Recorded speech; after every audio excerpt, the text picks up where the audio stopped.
Hey, what's up? This is Mr. Bill. I don't have any show announcements this week, but if you could go to the Apple Podcast app and rate, comment, and subscribe, that would be sick for reasons I do not understand, but do it anyway. Thanks.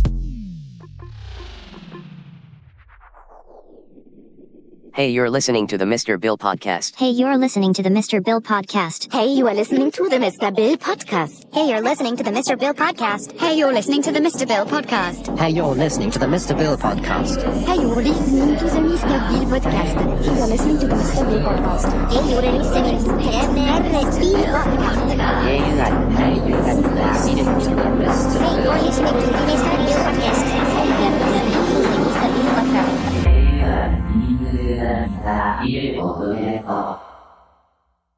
Cool, we're recording. Yeah, man. What's up? How you doing? I'm good, man. Just been working on a lot of tunes, taking some breaks from shows. So yeah, just been chilling here, working on a ton of shit. Working on some shit with you. Mm-hmm. Fucking making music with Hudson. Got that Inspected release. Down tempo EP. Tons of random shit I'll probably never finish. I would probably hold the mic not at the cap. Not at the cap? Yeah, I would probably hold is that better? Yeah. There's this funny thing I feel like it comes from like maybe the metal scene or something where people like cup the mic like in their hands and shit. But if you actually listen to recordings of what like everything sounds like when you like cup mics in your hands, it sounds all fucking... Yeah, it just sounds terrible. Like that's literally square waves of distortion right there. Good luck with that one, sound editor guy. Yeah. Yeah, so you might know the sound editor guy. His name's Robert Fumo. He like worked with Bass Gorilla for a long time. That sounds familiar, actually. Yeah, have you? Cool Bass Gorilla apparently traded hands because I'm doing a thing for them next month, I think, too. Yeah, they asked me to as well, but I don't think it's gonna work out. I don't think there's any reason. You have your whole fucking... That's the thing. It's like, yeah, a lot of people I think ask me to do stuff for their websites and their YouTube channels and their companies and whatnot. And unless it's something super fucking big like Splice or something like that, it doesn't really make a lot of sense. You're like, bro, Dude, you gotta hold the mic. Invented YouTube tutorials. I'm so bad with microphones. Just hold it like just hold it right in here front of your face. Okay. And then I usually just like hold my elbow and then it just kind of like stays. You literally sit like this for the whole podcast? Yeah. All right, cool. I have what would a like Buddhist level sitting skills, dude. You gotta get a fucking mic stand, dog. Well, I can't travel with mic stands, and I need to be able to do the podcast while I travel, right? Okay, yeah. Right. So I just kind of like I mean, I'm literally sitting in front of a mic stand. I could just... it's too late, though. It's too late for that, man. You were busy smoking weed. Yeah, I know. Priorities.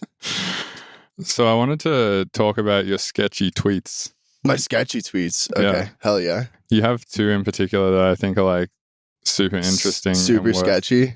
Yeah, they're kind of sketchy. Okay, hit me with them. Do you want me to start with the more sketchy one or the less sketchy one? Well, let's just get the more sketchy one out of the way. Right. So the more sketchy one was where you were like, chopping rhythm doubles is as easy as chopping carrots and pissed off the entire rhythm. Oh my God. Okay, yeah. Yeah, I don't know. I was just fucking around on Twitter. And, well, here's something I noticed about Twitter is that it's basically the opposite approach that I take to music. It's like purely a quantity over quality type of game. You know what I mean? Mm-hmm. So when I was trying to figure out like, oh, what is successful on Twitter? It's mostly just bullshit. Just utter bullshit. Just shitting on people, memeing on shit. And so I was like, all right, well, I'll just meme on some people.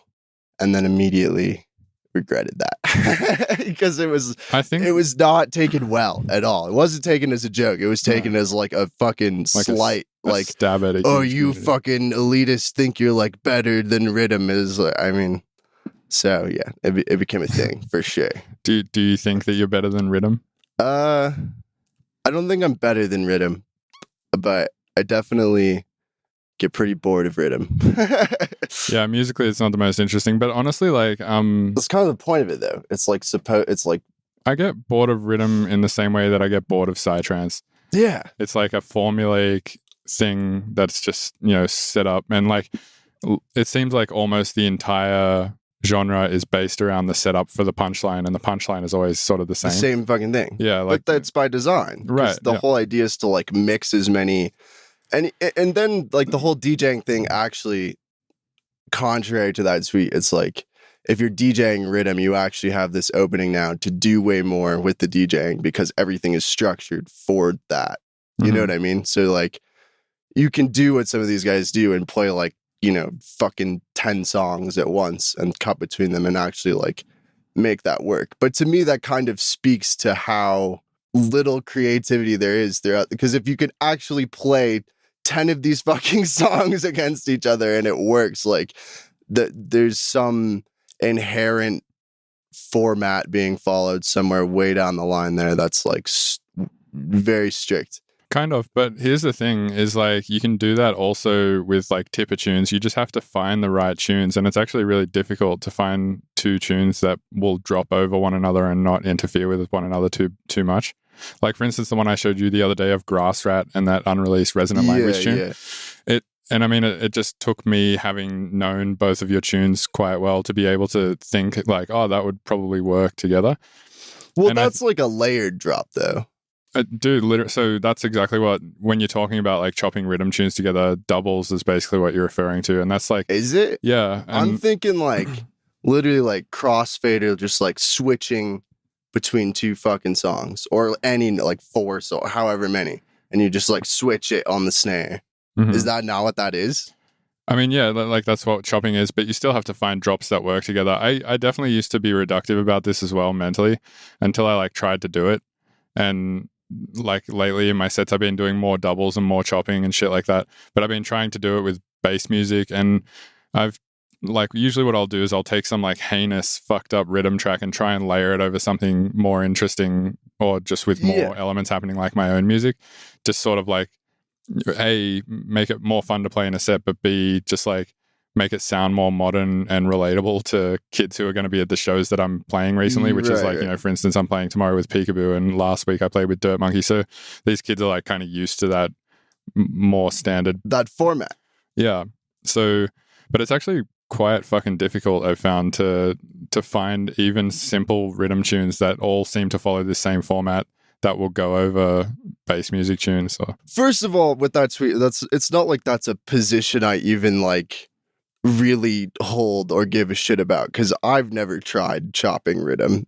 I don't even fucking have a single rhythm song on my thumb drive. You know what I mean? Like, I have no idea. And I'm sure that if you actually get down to it, I'm sure it's a ton of fucking work to go and actually figure out where you're going to map. Like, oh, I need to know that like this song does this right here, so I can't cut it there. So like, I need to know like to do this song at this moment for the, you know, like I'm sure there's a whole thing to it. Yeah, it's definitely it's definitely more artful, I think, than you give it credit for. So, well, yeah, and that's the thing. Like, I think everyone took what I said as like, oh, he just thinks that everyone who makes dubstep is like a fucking talentless scrub. It's hard to not like, think that though when you just say like, oh, chopping rhythm is as easy as chopping carrots, because you literally likened it to something that anyone can do. Yeah, totally. Well, I think at its core, it is something anyone can do, but it's not necessarily something anyone can do well. And I think DJing is like, the same thing as a whole. So is like programming, right? Like anyone can learn how to write JavaScript, but it's like, it takes a lot of work to learn how to write JavaScript and do it well in a meaningful way. Yeah, exactly. Well, and that's that's how I feel about it. I don't know. There's like and I've seen a lot of videos of it where it's literally just some dude playing 2 songs that are almost exactly the fucking same song and just and I've done that before, even with rhythm tunes. It's just like switching between the kick and snare. Like, okay, right here I'm gonna just like cut to this other track. Like that's a thing and it works, but it's also really fucking easy to do. You know what I mean? And I think, yeah, sometimes you find tunes that just works for, but when there's an entire genre where you can almost always assume it's just going to be like for like 99% of them, you can just like, I mean, maybe not 99% of them, but you know, like some vast majority of them are going to have this thing where you can easily just do that and it'll work. But I mean, I think in most bass music, there's a kick on the one and a snare. Yeah, totally. Anyway. So you could do that. Like I was chopping halftime is just as easy as fucking, exactly. You know what I mean? It's not, it's not to say that like, I wonder if you said it about halftime, if people would have gotten as pissed off. I don't think so. Because there's just maybe not as many people making... Nobody gives a fuck about halftime. Why do you think no one cares about halftime? They're starting to. I don't know. Dubstep is just this very like, it's been around for so long. You know what I mean? So if you fuck with dubstep, I mean, I dudes, feel it's like a whole thing. Yeah, I guess. I mean, I feel like dubstep was kind of a thing when I was sort of 20. And then when I was like 22 to 25, it was not a thing at all. And then all of a sudden... This is in Australia or here? In Australia. Okay, yeah. Yeah, there was like a dubstep scene for sure when I was like 18 to 20. And it was like mostly deep shit, like Distance and Chestplate Records shit. And it was also like around the time that 16-bit released Chainsaw Calligraphy, which is like old school, really good, basically. And then it just disappeared, I feel like, for like four or 5 years. What years were those? Pretty much like I don't know, it was basically this like crater between the Chestplate record shit and then when Skrillex came about. So like before 2012. Yeah, so it would have been like 2008 to 2012. Like it seemed like dubstep went away during those years from at least around the crowds that I was around. See, this is probably also why I have this like weird thing for dubstep, because it's never not been a thing here. Like here, Denver specifically has always been this fucking like... But I mean, were you like really into electronic music pre-Skrillex? No, not at all. That was really like around, Since like Skrillex. 2012 is around that. So like I can't really speak to before that, but I know for a fact that by the time I got into dubstep in Denver, like I was fucking late to the party. You know what I mean? Yeah, for sure. I felt like I was late to the party when I got into it in 2008. Really? And then it disappeared and I was like, oh, I guess it didn't work and it's done. But then Skrillex like reinvented it basically. Right, because it used to just be like, you're talking like Screamin' Banga era shit. Yeah, right? like, yeah, exactly. Like Rusko. Yeah. Like fucking Woo Boost shit. Yeah, I mean, maybe even before that, actually. When was that? Was that even... That was like 2008, I thought. Yeah, it might have been. Yeah, it was a long time ago. Definitely when Chainsaw Calligraphy like just came out was when I was into dubstep. Damn. I don't exactly know what year that was. Maybe 2010 or something. Yeah, cool. All right, well... I don't know. I feel like Halftime was going to get cool there for a sec when Noisia did that Halftime album. And then I guess Cohen Sound have always been doing it. Culprit's been doing it. And they all do it super well. But I also feel like to some degree, like no matter how well the Noisia shit is produced and the Culprit stuff is produced and whatnot, it just doesn't...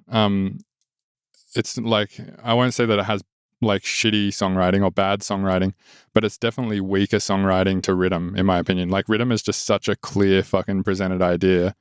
Well, it's been around for way longer. Right? Rhythm? I mean, dude, no, I don't Rhythm think so. is really just a rebrand of fucking dubstep. Yeah, I mean, kind of, but it's a little more simplified than dubstep, I think. Yeah, definitely. And I think sound design wise, it's more complicated, but rhythm wise, it's way simpler. Right.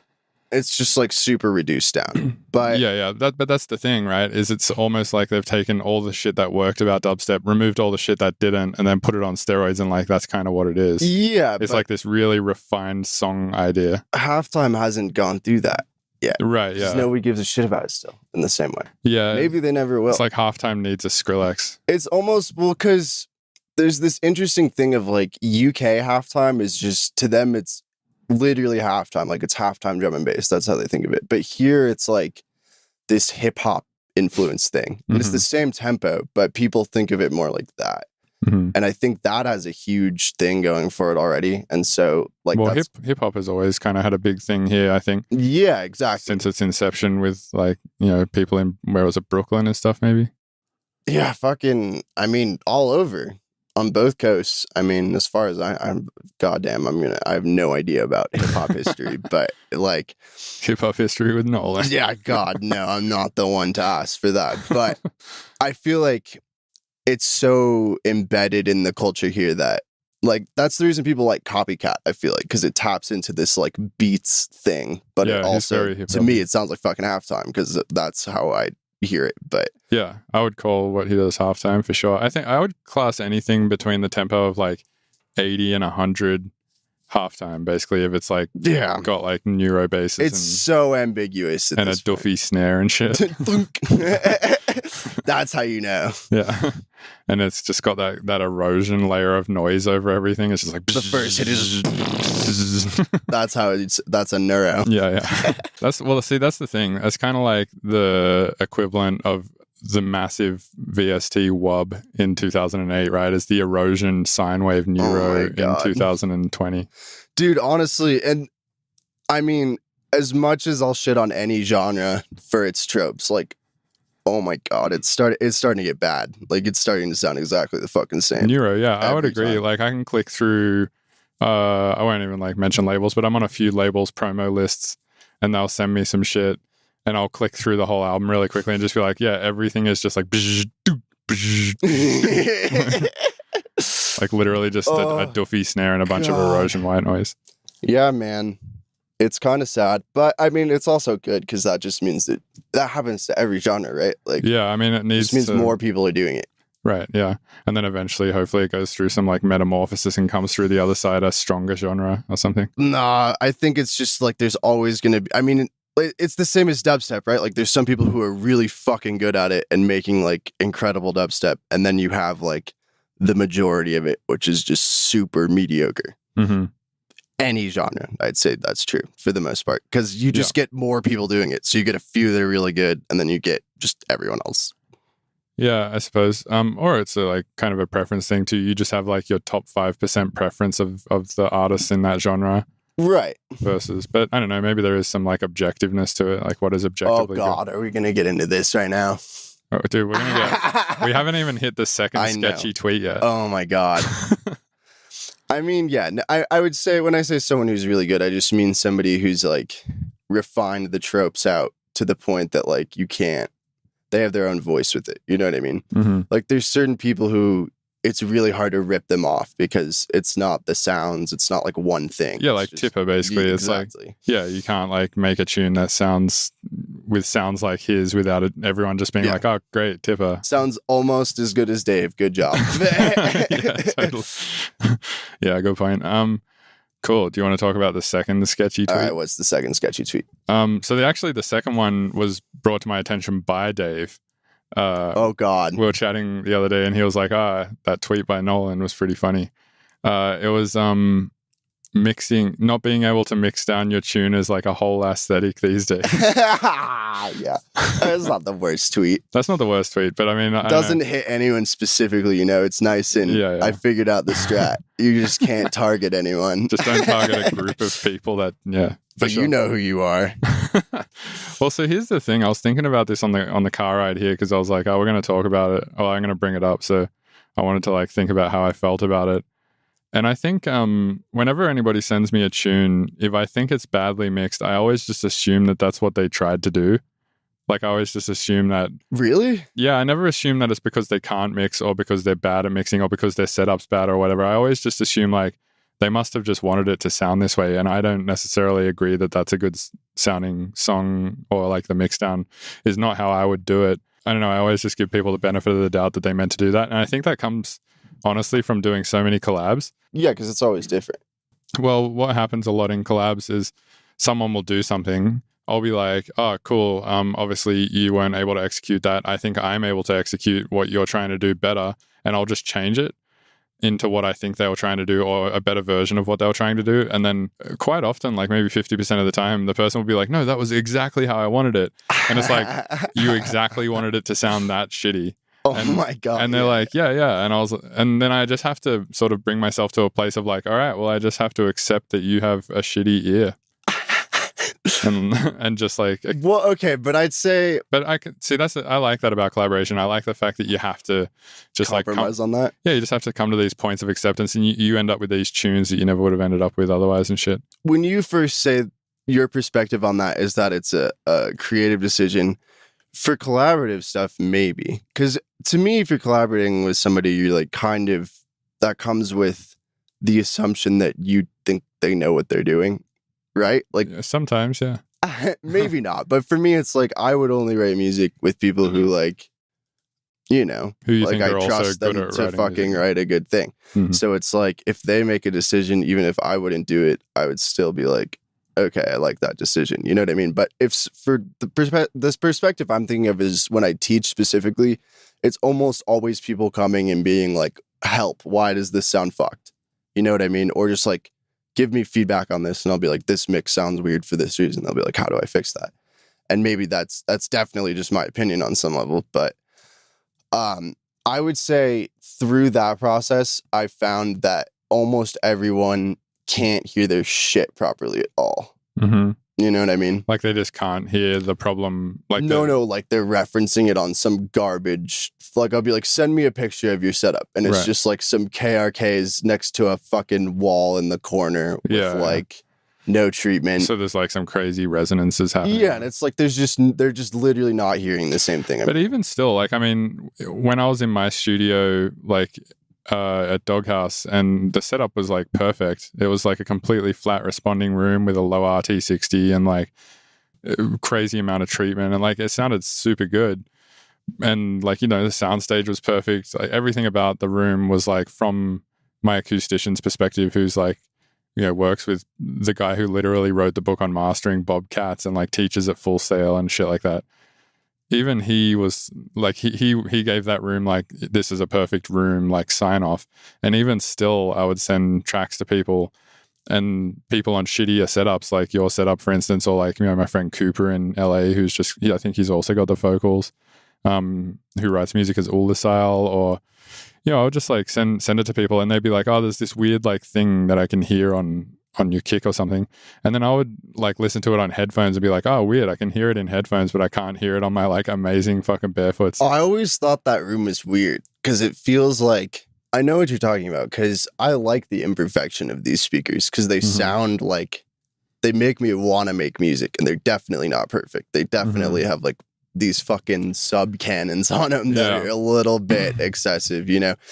And like the room's not perfect and all that. But when I'd write music in your room, it's like, I can't, the second you put a distortion or like boost something, it just like sticks out. It doesn't seem to like, I don't know, encompass the sound. It's difficult. Well, I think it just like makes everything way more obvious. So it's difficult to get stuff sounding good as easily as you can on worse speakers.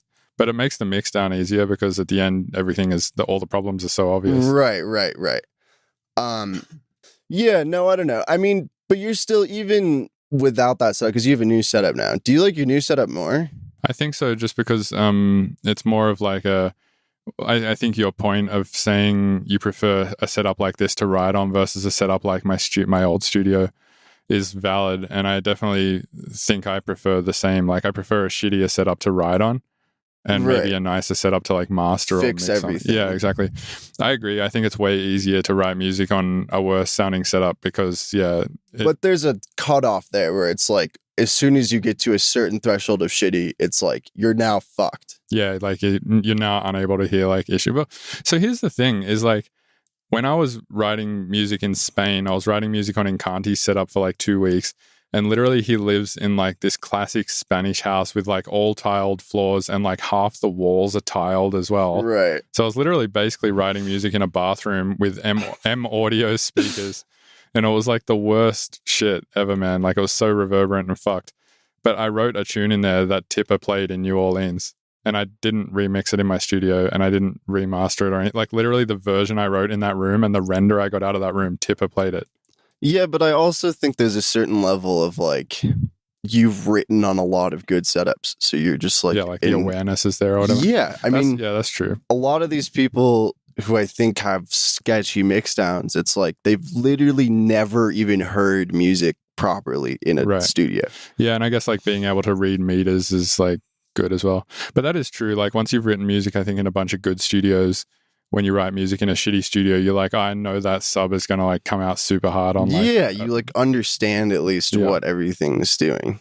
Yeah, and you can like sort of, you get these phantom images of the high end and the low end that you might not have had without writing music on good setups before or something. Well, right, because even upgrading to the vocals from the Mackeys, like the high end was so fucked on those Mackeys, and like being able to actually hear it on these speakers, even if I go back and write music on Mackeys or like any, you know, comparable speaker, it's like, I know that I shouldn't be shelving the fuck out of everything to compensate for the speaker being bad, you know? Like shelving the highs up? Yeah. Oh man, I do that shit on my Barefoots even. I mean, I do too, but if I listen to my old music compared to the music I've written on these, it's like, it like hurts, you know? It's well, not that's like... where Soothe comes in, I feel like. Ooh, yeah. Soothe, you can kind of Dude, it's so sick. They just released Soothe 2. Yeah, I was gonna ask you about that. What I did haven't they used it actually- yet, but yeah. yeah, so I've literally just been building sets the last few weeks. I haven't like worked on music that much.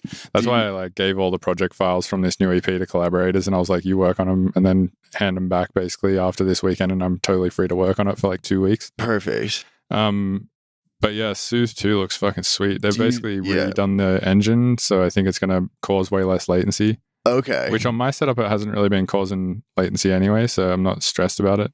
Is that all they changed? No, I think they changed some other shit too. Like It looks a little better. it looks a little nicer. I think also before Soothe only did like 1000 hertz and up. I think now it does like the full frequency spectrum. Oh, okay. Which is kind of cool. I guess if you want to remove like resonances out of your bass and shit like that. I think there's like some different sensitivity settings and stuff like that maybe. But yeah, it looks pretty sick. I really should get it. It does. Honestly, it's like a must-have for me. Yeah. It makes But it also makes everything really clean, you know? Yeah, but I mean, it's kind of what you want, right? Like how much time? Kind of what you want. How much time do you spend in your mixdown like notching resonances out of stuff?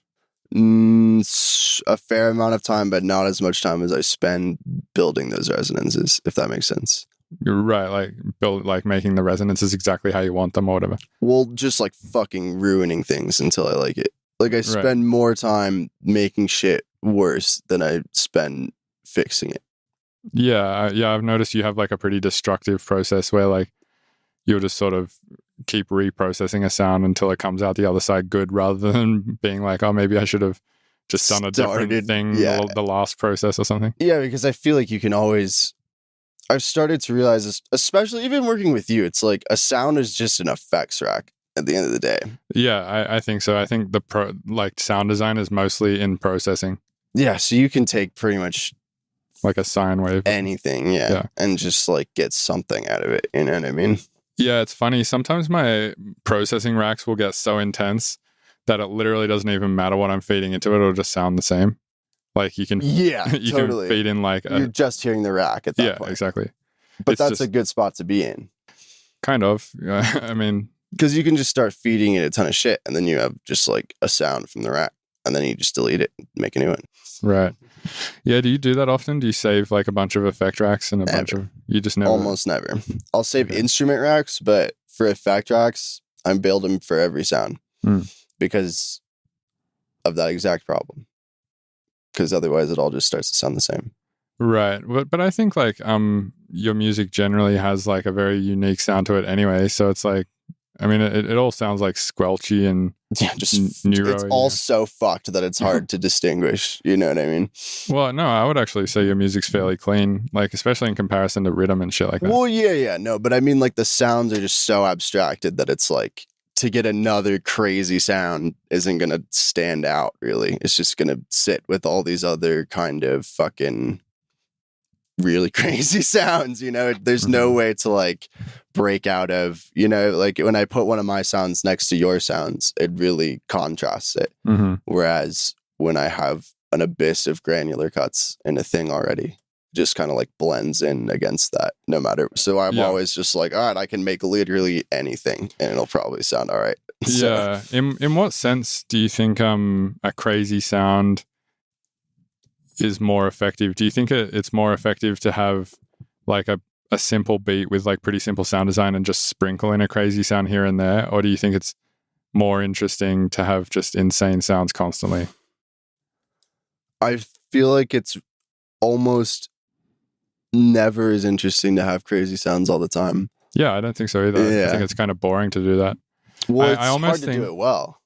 It is hard to do it well, but I also, every time I hear a song like that, where it's just insane sound design after insane sound design sound, and they're like not really complementing each other great or anything like that, I always just think like, what a production wank. Yeah. It's like there's no music to it anymore. Yeah. It's just sounds. And that was one of the problems I struggled with most before. I mean, recently I've just been trying to put as many, like, let's put some notes in there, you know? And that's always a huge, like, if you got some notes in there, you're already fucking 10 steps ahead of most just like neuro sound design skits, you know, where it's just an F. Yeah, they just start with a long F and then put it in samplers and pitch bend it around. Cut it and pitch bend it, and it just sounds like a soup. But I'd say there's like Seppa's written some tunes where it's just like the whole thing is just so fucking nuts, and all the sounds are just like so like vocally and like whack, and somehow he comes out on the other end with like a riff that makes sense with it. Right. And I think that's like a really good execution of like taming all of these ridiculous sounds to do something cohesive. But I feel like almost every time what's effective is just to do something that like makes sense to listen to and then put something crazy at the end of the phrase. That's what I usually do. I try and make something that makes sense as a, like, usually I'll try and, like, if I'm making this style of music anyway, I'll usually start with a riff or start with some sort of hopefully good sounding musical idea before I start decorating it with sound design. Yeah. I feel like a lot of the time producers will start from the other end. They'll start like making a lot of sound design before they even start the music thing, and I feel like that's how you get the soup. Yeah, that's how you just get like a bunch of bullshit whips going on with a shitload of sound design in them that don't really make sense as music. Yeah, exactly. And I think that's you come to realize that the whole challenge is the musical element, and that the sounds are kind of like they don't even really matter as much, you know? Well, they're just a vessel to carry the musical idea, right? Like they're not the piece of music themselves at the end of the day. Exactly. And so people get caught up in that for sure. Mm-hmm. So do you think the music then is in the notes and the rhythm or in the sound design?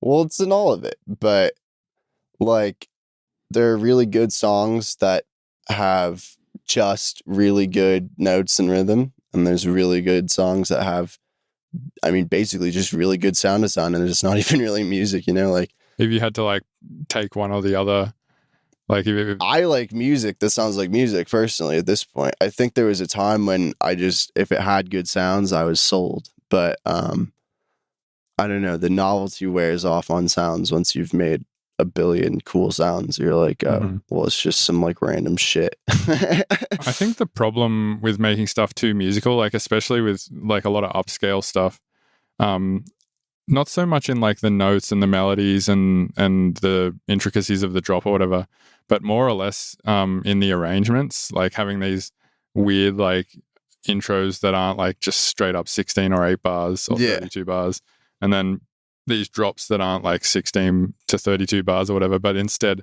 having like, 16 bar drop and then like a 1.5 bar like thing and then the drop or whatever. Fucking with the structures of it. Yeah, I think like that fucks it up for DJ sets a bunch, but like it can be more interesting, I think, to listen to like as a piece of music.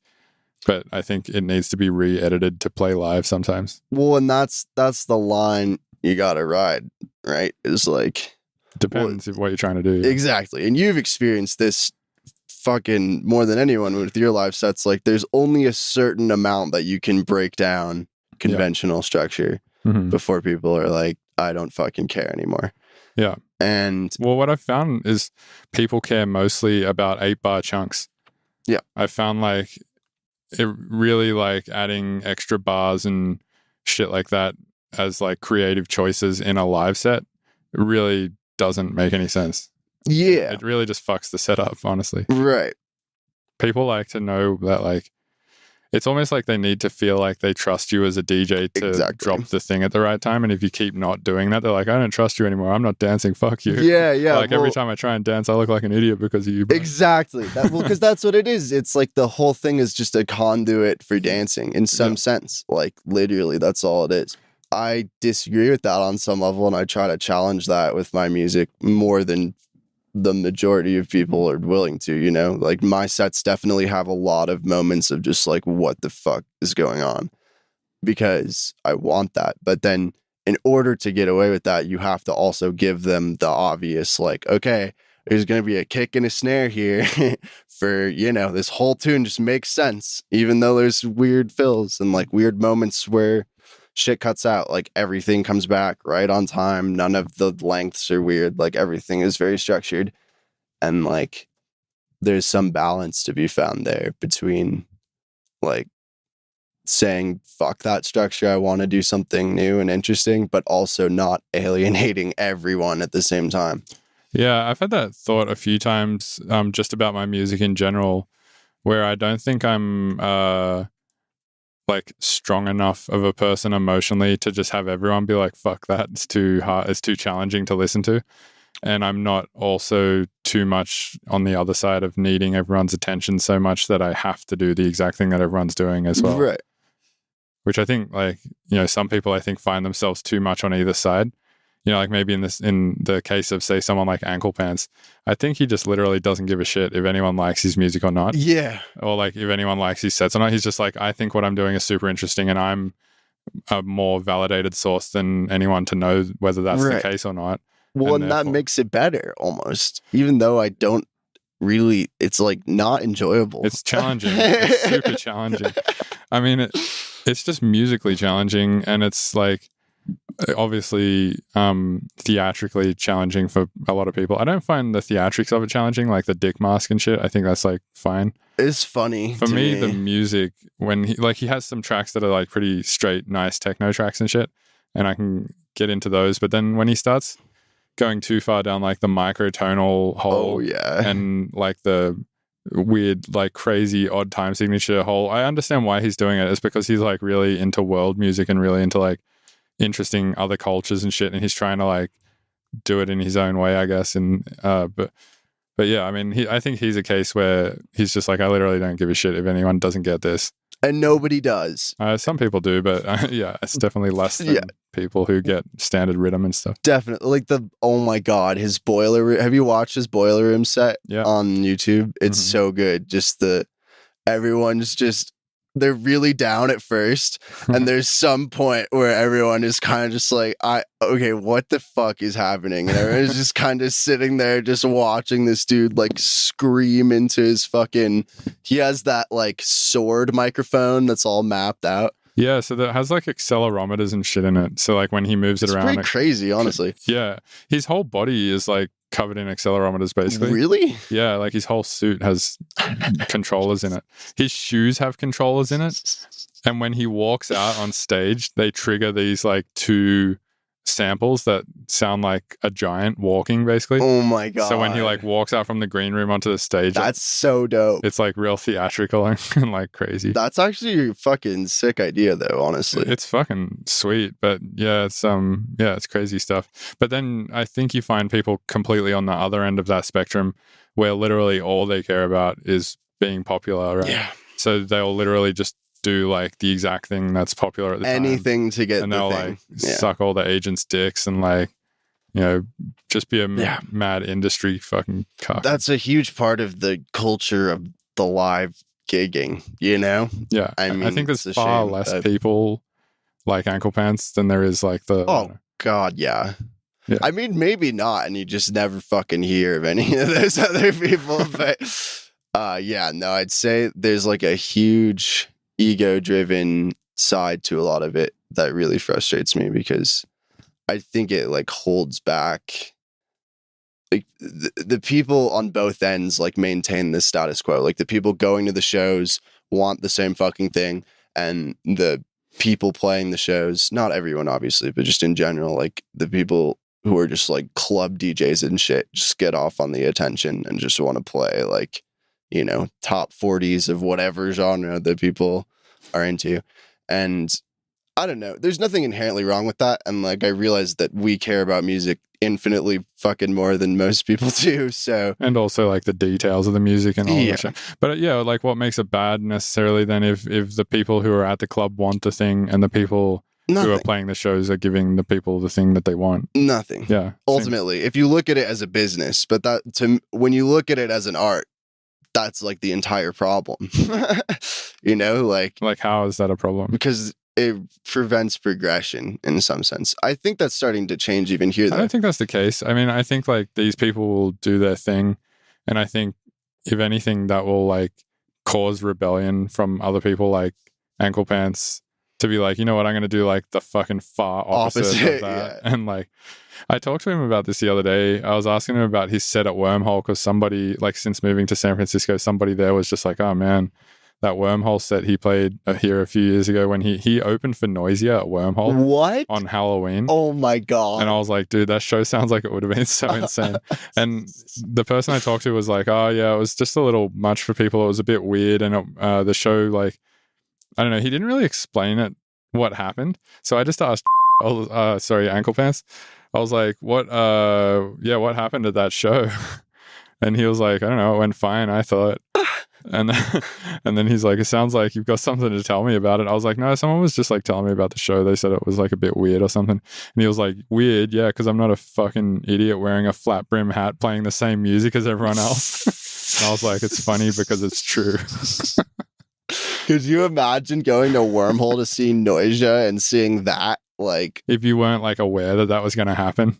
Which I'm sure nobody fucking was, dude. I think like a lot of people there would have been aware of like, Ankle Pants. Yeah, I mean, I don't know. I have no idea how many people know about Ankle Pants, to be honest. I think probably a lot, like especially because of his Boiler Room set, and especially just because of like, you know, like if he's playing Wormhole and 20 people who are going to the show know about it, like they're gonna be like, dude, you got to see this, and like explain it to all their friends, right? Totally.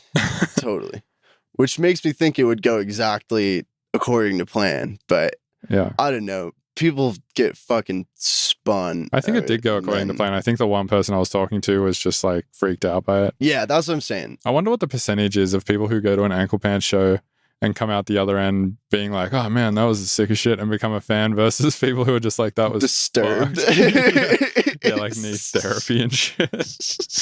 Dude, I'll tell you a hilarious story. I feel like this is just turning into Ankle Pants podcast now, but like this story is too good to not tell, and I don't think we told it on the one where he's been on my podcast before with Supercilious. Actually, it was like a pretty solid technical conversation, but there was this one time he was playing a doof in Australia, and some guy who was like tripping on acid way too hard came up to the stage and unplugged his RCAs or whatever while he was playing, or just unplugged some of his gear while he was playing. And Ankle Pants chased after him whilst wearing the mask and jumped on this guy and like just started beating the shit out of him whilst wearing the mask. Could you imagine tripping on acid and having him chase after you and beat the shit out of you? Dude, oh my god. See, I think that's like the worst case scenario fucking possible. Yeah, that guy's gonna be like scarred for life. Yeah, no, literally, because that's my first thought when I see him playing these shows is there's gonna be someone on way too many drugs that like actually like doesn't realize that that's what it is. You know what I mean? It looks so real. Dude, that guy goes fucking hard. Yeah. Also, don't go fucking unplugging people's gear when they're playing though. Yeah, no, that's a dick move regardless, but yeah, I don't know. What was this at a bush doof? A bush doof, yeah. Is it a duff or a doof? It's a doof. That was like a combination.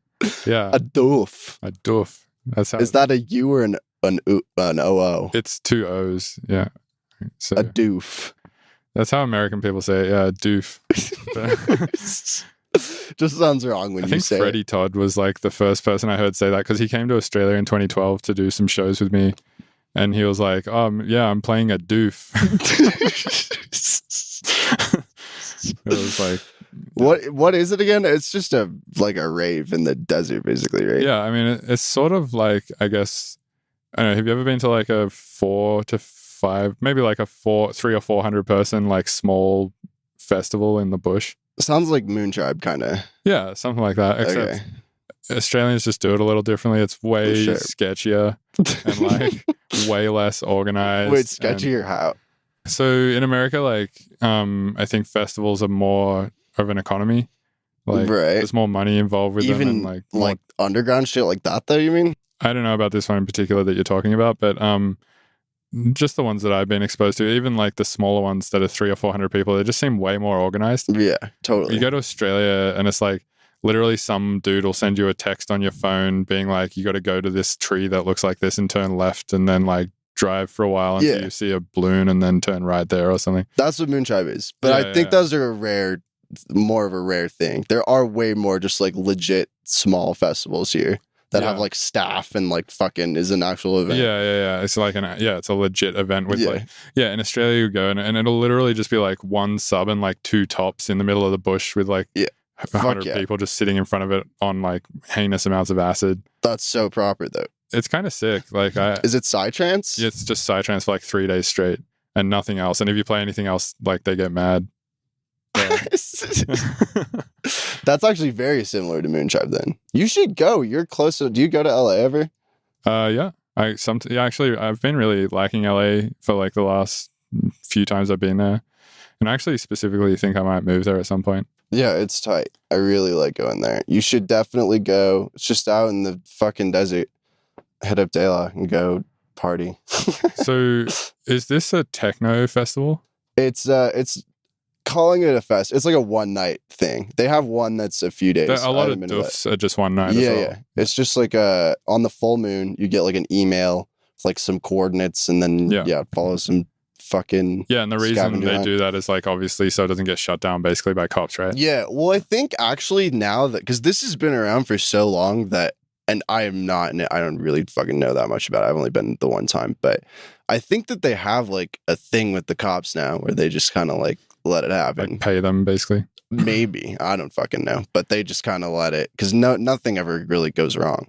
So apparently that's a thing that happens a lot. Like I've been talking to a friend who put on like quite a big event last New Year's Eve in the Bay Area. And he was saying that to put on that event, he had to basically pay the cops like a $30,000 fee to just leave the event alone. Otherwise, they just would have like constantly raided it. Yeah, they just would have been constantly searching it and shutting it down and like fucking. Is this? Yeah. Oh wait, are we not supposed to? I mean, it's probably fine, but like we'll edit that out. Yeah. But yeah, basically he had to apparently pay the council and the police like this just shitloads of money to basically leave them alone, to not fuck with them. Well, yeah. I mean, I played that shit and it was surreal because they actually fucking didn't do anything about it. Like we literally, well, that's why, because they basically well, it makes sense because we literally fucking at the end of the like after Dave played the sunrise thing on the last day of it, so like it was like 6 or 7 a.m. and the whole thing's clearing out. There was just like a row of like 10 cops standing by the door. It was a fucking free-for-all in this place. It was like a legit warehouse party, but with thousands of people crammed into this spot. Fuck. And like that's crazy. All these wooks just pouring out around these cops, just being like, thanks guys, take it easy. It's just Jesus. I don't know, man. I mean, I was always wondering how the fuck they pull that off, but yeah, I think that's generally how that happens. Like I'm pretty sure, I mean, I'm just assuming here, but I'm pretty sure like these huge events like Bass Center and shit might be similar. Like I've heard that when Lauren Bass Nectar goes into a city to play a show, they have to like tell the council basically that he's coming to play a show and stuff like that. Oh, dude, yeah. I mean, it's got to be the same even for the tipper events, like for everything, because people are just doing drugs so openly in these places. It's not even like, that. I mean, how the fuck? I think at that level, especially at Bass Nectar's level, it's like, hey, we're bringing like a whole nother town's worth of people to your town. And especially when he does it in small towns like Greensboro, North Carolina, it's like, it's like, yo, prepare your airport, bro. Like, dude, well, seriously, I think there's a legitimate thing of like, we will just look the other way because you're going to make so much fucking money for our city right now. Right, exactly. Or just charge them a bunch of money. Like, you're going to pay us a bunch of money. Yeah, totally. But either way, it's like the amount of like hotels that are going to be booked out and like people buying food, plane tickets, all that shit. It's like they want it there because it generates a ton of money. Kind of. I mean, I kind of think the reason why Lauren keeps doing Bass Center events in different places is because he keeps maybe getting kicked out of town. Well, dude, he just doesn't fucking care. Like, he'll just play shit so loud. Yeah. And like, I know that he's not allowed to do Red Rocks. That's what, I mean, that's what I've heard. I don't know if that's true. No, yeah, he was like, fuck the sound ordinance and just like he actually kind of ruined Red Rocks a little bit. Yeah, and then he'll just like pay the fee or whatever. Yeah, because now everything's quieter at Red Rocks. It's not even bad though, honestly. No, it's pretty fucking like it's still plenty loud. It's very loud. It doesn't need to be louder, which really speaks to how loud he must have had it that night. I mean, I wasn't there, but yeah, goddamn. I've heard like rumors too where they're like, he did damage to one of the rocks. It's like, bro, no, are you fucking serious? It's like a little bit of sub. I don't think it's gonna take down that giant rock. Dude, kids are gonna be going deaf from that shit though, for sure. That's what I think too. I think like Bass Nectar and Excision's audiences, I have no idea. I don't. Yeah, I mean, sure, some of them are probably wearing ear protection, but I'm pretty sure the majority probably aren't. And yeah, I'm pretty sure that like they're probably going to be quite deaf. dude. Because I mean, think about how deaf like old people are now. And they and how didn't much have any worse- of that shit. The sound systems back in the day were nowhere near as loud as they are now, and especially not as much sub. And the music wasn't produced as anywhere near as densely. Yeah, Like- it's like straight up air cannons just Yeah. pointed at you. And it stresses me out, man. It really does. Because I used to go, when I was first into this shit, and I'd go and see like Skrillex at First Bank Center, I'd go like front row to that shit, no earplugs, and my ears would be like ringing the next day. That's And fucked. we'd just be like, sick concert, huh? Now I look back on that and like my ears aren't too bad, but I definitely have like a slight ringing there all the time. Dude, my ears are pretty fucked from doing the same thing, like going to a lot of doofs with no ear protection and listening to psytrance for like days at a time. Yeah, dude. It'll get So like you. I'll have this thing happen to me sometimes where I'll just be sitting in my studio and all of a sudden one of my ears will just go beep and just like start ringing, and I'll like lose my balance a little bit and shit. And I'll have to like, because it'll fuck up my equilibrium because one ear fucks out, and I'll have to like stop whatever I'm doing and just sit and wait for it to like reset. go away. Yep, I've had which that takes shit. like 20-30 seconds, and then I'm like, all right, I'm good, and then I turn it down a bit. I think that happens to a lot of people though. I've heard a few people say that, especially producers. I've heard a lot of people say that happens. That's also, yeah, it's probably super biased. I'm like, that happens to everyone, but Yeah. everyone I talk to is My just hyper fucking specific set of friends who all do the sitting in exact front same of thing. speakers. Yeah. But yeah, man, no, it blows my mind. Even going like, there's no show I ever go to where I don't look around to see if people. I'm always checking just to be like, are these people gonna go deaf? And I'm always looking around like, I'm the only fucking one wearing earplugs besides like these two guys over here. Yeah. And there's a kid with his head in the fucking subwoofer right now, just Yeah, like that's not a thing you should do. no. It doesn't make the music sound better. I don't know why people do that shit, but bass is not that sick actually. If it's So sick, dude. It's only sick when it's coupled with like nice highs and shit though. Like I think bass just on its own is not that sick. I don't know. I do get the thing of like, you can just go play a sine wave through a huge function stack, and the way it just like vibrates your entire body is pretty satisfying. It's definitely a thing to that. Yeah, but I but- mean, why not just go sit in a massage chair? Yeah, I It mean, won't damage your hearing. because you can't do a fuckload of K in a massage chair. Oh, I think you can. That's true. You got to buy your own. That you could just go into Sharper Image. Did you just hear about do- that? Did you hear about that guy who died by doing ketamine in a float tank Oh, what? Yeah, That's what they're designed for. Did you know that? to do ketamine in? Yeah. I As didn't far know. as my friend, okay, I don't know how true this is. Jamie, Google this, but I don't Um, think this is true. already. apparently, oh God, you need a Jamie, dude. We'll get one eventually. We'll get a Jamie. I currently am traveling around with microphones in my backpack. Like, I can't travel with a Jamie just yet. Maybe if baby it- steps, right? If this podcast like takes off and becomes like my main thing or something, then yeah, I'll like do it from a place and have a guy again. Yeah, that makes sense. In the meantime, let's speculate. Yeah, speculate on if this just sounds like bullshit, but maybe not. I mean, it makes sense because the idea is that the guy who invented them basically was the guy who also made like using ketamine recreationally a thing, and he Mhm. designed the tank to fully disassociate. So like he was like, all right, well, ketamine fucking makes me leave my body. What if I make it so I can't feel anything? So the thing is like the same temperature as you. I can't see anything. It's completely black. No sound. No smell. Like, There take is a smell ton though. of Have K. you ever been in a float tank? no, I haven't. Smells yet. like salt. Yeah. I've been in two. But you get used to that smell, right? It's pretty fucking salty. Because you have to float in it, right? Yeah, and the other thing is, it's not you can't feel anything. For like 20 minutes, you can feel every cut on your body because there's salt in it. Oh shit! I didn't even consider that. Yeah, and like you can feel like your pee hole burning and shit. It's like, That sounds kind of shitty. yeah, when you get in at first, it's like kind of concerning. Like your asshole stings and shit, and like.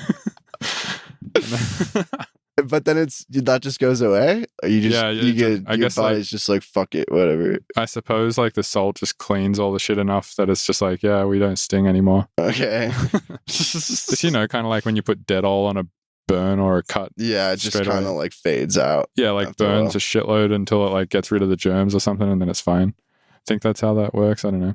But anyway, someone fucking died doing K in one of those. Yeah, I think it was a while ago now, but yeah, that happened. Yeah, I feel like being unconscious in a tank of water that you're basically locked in Yeah, it's is a not. fucking stupid idea. Yeah. Also, I couldn't like the time I went in a float tank, both times, I couldn't like fully get to a point where I was like not in this reality because you can touch the sides of the tank, right? Oh, So yeah. I was just like pushing myself around the tank and shit. Yeah, so you just like bump into the wall and be like, oh, Yeah, and then I'll just like bump myself back and like make a little game out of it and shit. you're just fucking around. Yeah. I think you're supposed to like try and meditate in there or whatever else. You're just having the time with it. Well, I think like in my mind, I was like trying to just figure out ways to entertain myself, whereas I think that's like the opposite That's, of. yeah, literally not what you're Yeah. I was like, oh yeah, I can just push myself off these walls. That sounds kind of fun, though. Yeah, it is kind of fun. There's one pretty close to here, I think, like about a 10, 20-minute drive. I have a coupon for one that I've never Yeah, used. You should check I've it been out. meaning to do it. It's pretty fun. But It's also kind of like anxiety inducing.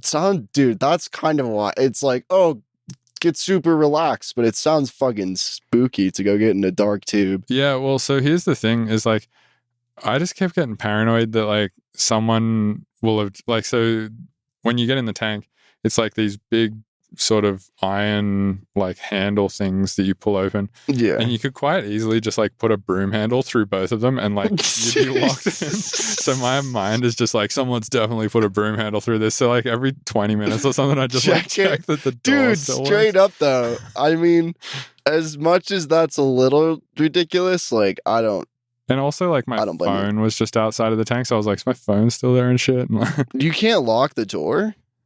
no, because I mean they've got to like enforce the amount of time you're in there for, right? You can't just be in there for like 6 hours when you've only paid for an hour or something. Right. And I mean, some people who are like float tank addicts would probably do that shit. Float tank addicts, is that a thing? I mean, probably, yeah. It's gotta be a thing. Yeah, I mean, fuck, dude. There's people who like, so I go to the gym, right?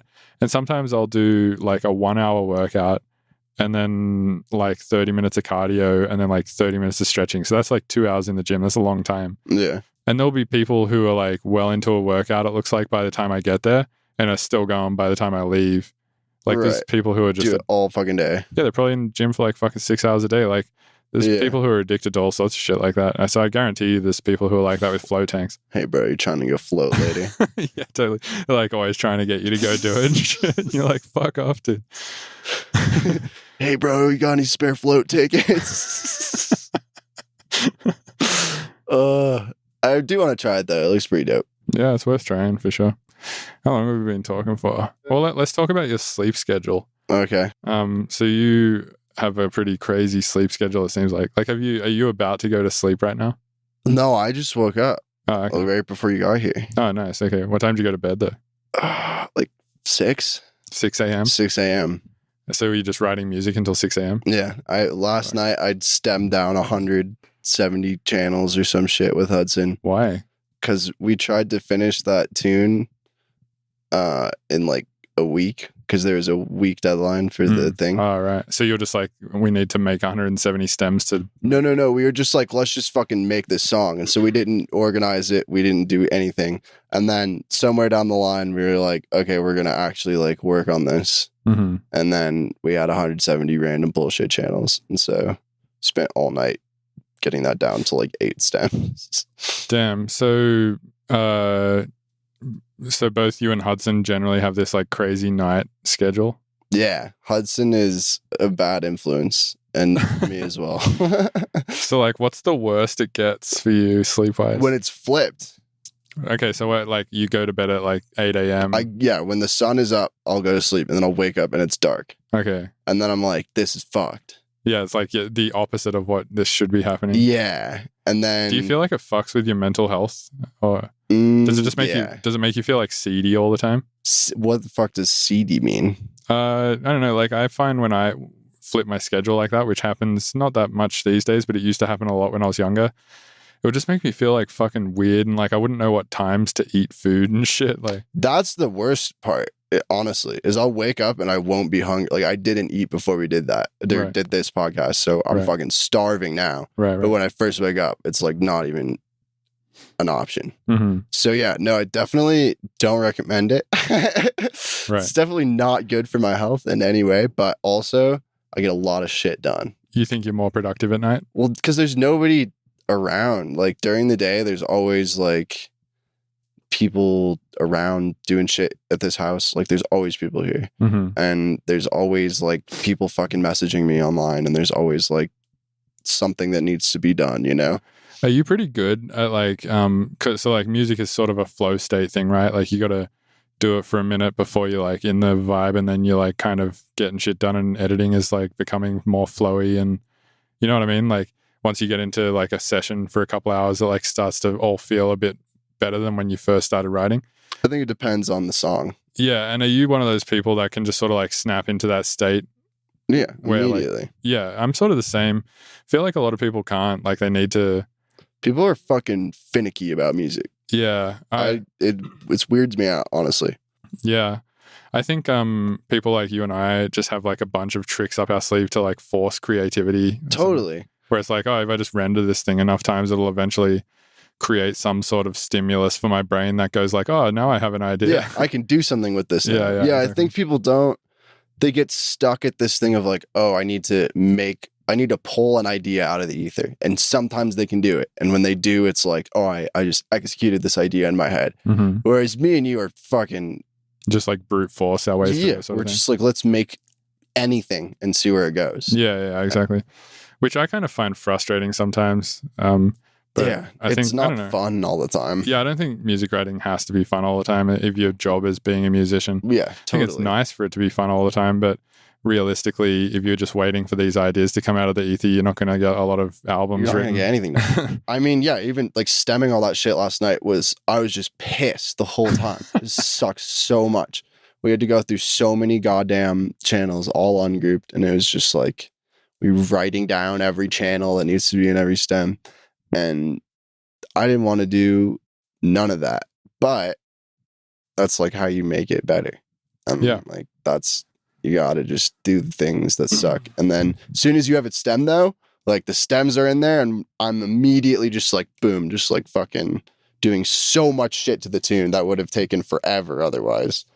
And yeah. I don't know. I think people don't like, they get so attached to their like creative, like, oh, I have to be in this mindset or I have to have this concept for it or like this or that. I mean, that's good too, but you don't have to do that every time. Right. So I was having this thought at the airport this morning for no real reason. I was just thinking about like how you kind of have to make things simple to make them complicated. Like, let's say, for instance, for you to like program a simple patch in Operator, you had to like open a text file, write down like a single line of code to be like, change the volume on this oscillator by 1 dB, and then save that text file and then like upload it to a server, and then it like responded that change in Ableton. Like if that was how hard it was to do that thing on Operator, you would just like, it would take so long to make any good sound, right? Yeah, you probably wouldn't even fucking do it. Well, I mean, let's say that was the only option and then, yeah. Everybody was doing music that way. I feel like music would be a shitload less complicated than it is now, right? Because no one would be bothered to do these like really insanely complicated tasks because it'd already be so hard to do anything. It'd be so hard to do anything, and it would just like, you'd probably just get frustrated and get a lot less done in your workday and stuff like that. But I think like stemming stuff speaks to that a little bit, where you sort of just simplify the whole thing a lot more so you can make it more complicated or more refined or whatever. Totally. Because it's just way easier to deal with less elements.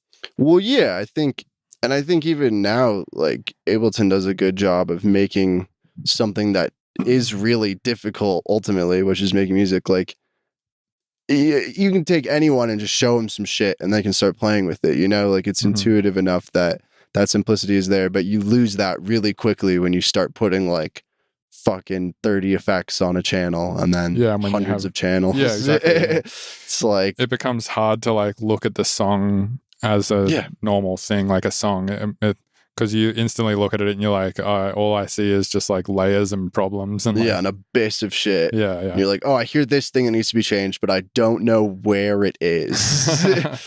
Yeah, or like exactly how to change it. Whereas like if it's in audio, you can just like cut it out or like put a fade on it or something. Drag it into a new channel, put a new effect on really quick. Takes 1 second as opposed to like, all right, I'm going to scroll through and solo 5 different things along here trying to find it. But yeah, I don't know. I think you're right in that making things simpler does make the overall thing easier to complicate. But I also think complicating things is how you make it actually interesting. You know what I mean? I don't know about that because like sometimes you can hear some songs where it's like one really simple sample that's just like flipped in a really interesting way. So, well, not in every case, but I'd say if you're trying to make a sound that's like never been done before. Which I don't even know if there's much there anymore. Do you think? Sound design wise? Yeah, I think most sounds have probably been made at this point. It's an interesting question. I mean, if you think about it, like we can only hear like 20,000 points of resolution at best, and most of us can't hear that many. Most of us can only hear 16,000 points of resolution, which is like a fucking insanely finite number. Yeah. And then if you think about the linear time scale, it's like sounds are only interesting over a certain amount of time. It's like, you know, sound design that goes over the span of like 30 seconds to a minute is not necessarily interesting as like, you know, a stab that goes for like 4 seconds or something like that. Yeah. And I think like most movements with, you know, wavetables and sampling and filters and granularization and concatenation and stuff like that has like mostly been done at this point. I would say yes, but I'd also say there's so like maybe just through the sheer amount of fucking people doing this, you're right. But I also think that there's so many combinations, like there's too many permutations possible between every plugin. Right, but then let's say like you don't count 2 sounds that you can make in say Zebra and Operator and Serum, like a sine wave with 15 different distortion plugins, but all are essentially the same sound. Yeah, it's very true. Most audio plugins are really doing the same shit. Yeah. Isn't that interesting that, I mean, you have a lot of plugins, probably more than anyone I know. Yeah, but there's a reason for that. It's because I get most of them for free. Well, yeah. Companies give me plugins because they're like, here's basically what happens is companies are like, hey, would you like to try our synth or our effect plugin that we made in exchange for doing a video on your YouTube channel? And basically what I tell them is like, I'll take the plugin. If it makes its way into my workflow and I think it's really sick, then people will inherently see me using it on my stream and people will inherently see me maybe pulling it up in a YouTube tutorial. But I'm not just going to force out a tutorial just because you don't even need to. Well, yeah, I mean, like, if you give me a plugin, I'm not just going to force a piece of content out for it if I don't like it, you know? Yeah, I mean, how many people do you think have bought Soothe because of you? Probably a ton, yeah, actually. That's what I'm saying. Well, I did a plugin review on it, plus I use it like constantly. All the time. And I tell everyone about it because it's sick. I've almost bought it because of you. Dude, you should get it, dude. It's sick. But yeah, no, I know what you're saying. Like, there's definitely, okay, well, here's an interesting question that's sort of related. I mean, yeah, probably almost every sound has been made in our little spectrum of hearing. I was thinking about, so like, you know how a sine or like a saw wave sounds just like clicks to us when you play it really low? Yeah. So if you were like a dog and you had a way wider range of hearing. I don't think they do. They do. I think they can hear really high frequencies, but I don't think they can hear like lower. I don't know about that. I mean, maybe maybe they do have a wider range of hearing. Some shit's got to be able to hear. They can hear whistles we can't hear. I know that. Yeah, they can hear insanely high frequencies, but that's still kind of encompasses my question, which is like, if I can hear a dog whistle though. Really? Have you ever had a dog whistle and blew in it? I've never had a dog whistle. No. You can hear it, and also kids can hear it too. How high up can dogs hear? I'm pretty sure it's not much higher than us, man. God damn it, Jamie. We need. I'm fucking Googling. No, don't Google it. Okay, we'll figure it out later. Somebody will like figure it out for us. They'll send us an email. But my question, okay, assume it's not a fucking dog. Assume it's just anything that can hear way more than we can. Okay. Like, do you think the same way that really low sounds to us just sound like clicks? Like, if you could hear a frequency that's like, you know, like a fucking 100,000 kilohertz or some insanely high frequency, do you think that the frequencies we operate in would just sound like clicks to them? Or do you think it'd sound the same plus more? Or do you think your whole perception of it shifts? No, I think it would sound the same plus more, but I think the higher ones would just become more textural, and depending on like whether or not they stayed as a sound wave front or were able to transcend the sound wave front, whatever you would call that, then they would just turn into light, I think. Because light is just like a way higher frequency than sound. Right, yeah, there's a certain point. What is the god damn it? Well, I have no idea what the highest do you know the highest possible sound frequency is? Well, the highest possible that we can hear, I would say. Not that we can hear, just that's possible to make with sound. Well, I mean, it's hard to tell, but I think like it would depend on so many things, like the speaker and stuff like that. Yeah, that's true. Most speaker companies, I don't think, concentrate on anything above 20K. Well, yeah, because why the fuck would you? It's pointless, yeah. Like, why engineer that? I don't know if there's much use for anything above that. Like, what would be the use for producing a frequency that high? Just to see if you could. And then just measure it with some special microphone just to be like, yep, it's there. It's there. Well, yeah, because I don't know. I think it's really interesting to think about, like, not even just with sound, like with sight, with every sense we have. It's like we only really pick up some really thin band of all that's there. Like light, we're only seeing a tiny fraction of light. Yeah, well, it's because we only have 3 trichromes in our eyes or whatever the fuck. Maybe trichromes is like a weird term. We only sorry, 3 cones or whatever. We have like RGB cones in our eyes. There's this thing called the mantis shrimp that has 12 cones. I saw one recently, and they just at an aquarium. Oh, like a real one? First time I saw one. Did it look insane? Its eyes looked fucking crazy, honestly. Yeah, right. They're like kind of like translucent and like purple and like reflective a little bit. They really just look insane in general. Yeah. They're all red and green and shit. Yeah, they're really colorful. Yeah. But yeah, think about what that fucking thing is seeing. Probably, yeah, a bunch of crap in the water that we don't see. That's what I'm mostly saying. Just hanging out in the water, right? Yeah. Is it a prey animal or a predator? It fucking punches crabs and like dismembers them, dude. Oh, so it's like a full-on predator. Yeah. That's crazy. Yeah, so I guess it's just like some ultimate predator shit where it can just see a ton of stuff. Seeing everything. Yeah. But yeah, I don't know. I feel like that changes. Like for us, we have this whole perception of like the mid-range. You know what I mean? Yeah. So your mid-range frequencies would completely shift if you could hear way higher. So it makes me wonder, like... Well, would so the only thing that makes the mid-range for us the mid-range, I think, is the human voice, right? Like that's kind of where I think it's literally the middle of what we can hear, isn't it? 10,000 hertz? That's pretty high. I would consider that no, like if you think like how multiband dynamics is split up. Yeah, but that's just like, I think, like you mean Pro MB or something like that? Yeah, just any splitter that has 3 bands. I think the way EQs and multiband compressors and stuff is set up preference the low frequency area more, just because that's more difficult to control and more important. Yeah, true. It's like we don't have as much resolution at on the top higher end. That's very true.